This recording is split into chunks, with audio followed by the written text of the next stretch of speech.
Good evening, everyone, and welcome between Monsters and Men. Today we are searching for the very kind Wulver, the werewolf of Scotland. There are werewolves in almost every country that has people living within. Sometimes they are called werewolves, but most times they have their own distinct names and behaviors. What we see as werewolves today relies mostly on media. We've come to learn that they are bloodlust creatures at which most times they cannot control their animalistic behaviors. They are weak to silver and turn during the full moons. You can become one by being bitten or scratched. Though some of what we know, via learn from TV and young adult books, does stem from somewhere and are usually greatly exaggerated. Today I will be talking about the werewolf of Scotland known as the Wulver, a completely different type of werewolf that we never hear about from pulp culture. Come with me into the Shetland Islands of Scotland. Unlike the aggressive beasts we've come to fear and love, the Wulver kept to itself and preferred to remain peaceful if not provoked. Unlike most werewolves, which are often portrayed as shapeshifters, the Wulver is more of an immortal spirit and lacks any human blood. Contrary to this, it is said that he takes the form of a man with a wolf's head, with thick brown hair all over. The ancient Celts believed that the Wulver evolved from wolves and is a symbolic form in between the stages of man and wolf. On regular basis, Wulvers are spotted around Shetland, even till the start of the 20th century. Nobody better describes the Wulver than Jesse Saxby. Here is a quote from Shetland traditional lore. The Wulver was a creature like a man with a wolf's head. He had short brown hair all over his body. His home was a cave dug out of the side of a steep knoll, halfway up a hill. He didn't molest folk, and folk didn't molest him. He was fond of fishing and had a small rock in the deep water which is known to this day as Wulver's Stane. There he would sit fishing, sellax and pitlax, hour after hour. He was reported to have frequently left few fish on the windowsill of some poor bodies. They are described as being kind-hearted and generous. They are known for helping the most unfortunate people in the country by either delivering fish onto the windowsills of the poor or help lost travelers by guiding them to nearby towns and villages. He felt so much remorse for the unfortunate that when households had a sick family member, he would be found sitting mournfully outside their house. He is said to live alone in a cave somewhere on Shetland. However, there haven't been reports for more than 100 years.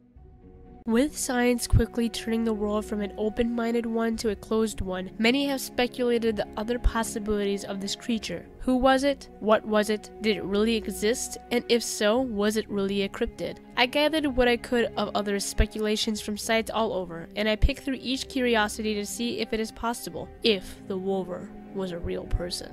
Susan Soon Alberly, an expert in congenital disorders, sets out to discern the fairy lore with the possible real causes and disorders, says that the Wulver may have been a basis with a medical condition called the Hunter syndrome. Symptoms of Hunter syndrome are an enlarged head, thickening of the lips, a broad nose and flared nostrils, a protruding tongue, a deep hoarse voice, abnormal bone size or shape, and other skeletal irregularities, a distended abdomen as a result of enlarged internal organs, diarrhea, white skin growths that resemble pebbles, joint stiffness, aggressive behavior, stunted growth, delayed development, such as late walking or talking. Accompanied with pictures and what I can read, this syndrome doesn't really express what the claims of a Wulver are. Lacking a wolf head which has an elongated snout, ears on the head, and covered in short brown fur. To me, that is enough to disprove that this syndrome can explain a Wulver. Characteristics don't match. Lycanthropia is a mental illness where an individual has a strong delusional belief that they can transform into an animal, most often a wolf. The belief is caused by a form of psychosis or dementia that causes the person to wholeheartedly believe that they will become a certain animal. Mental illnesses such as these don't generally change a person's physical appearance. No extra hair is added, no dog head replaces the humans.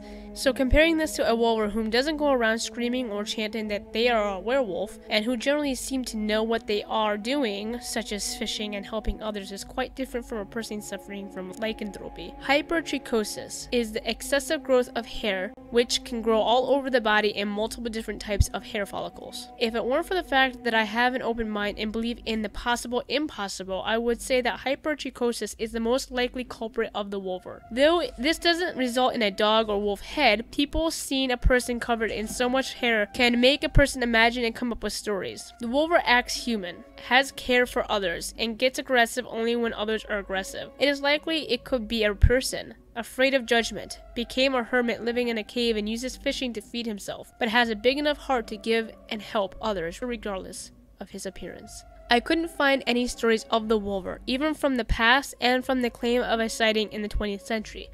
Though it is said there was a sighting, no story came from any site I read that said this claim, so I can't say for sure that the 20th century sighting ever really existed. There is nothing else much known about this creature either, only what I've been able to tell you. So tell me, what do you believe? Is the Wulver a real, true wolfman, or a person who lived with hypertrichosis, or some other illness? Due to YouTube demonetizing videos like mine, feel free to check out my Patreon. If you'd like to support me as well, I create videos on true crime, cryptozoology, hauntings, abductions, and much more. I'd also like to thank my supporting Patreon thus far. Even if you don't support me on Patreon, please like, comment, and subscribe.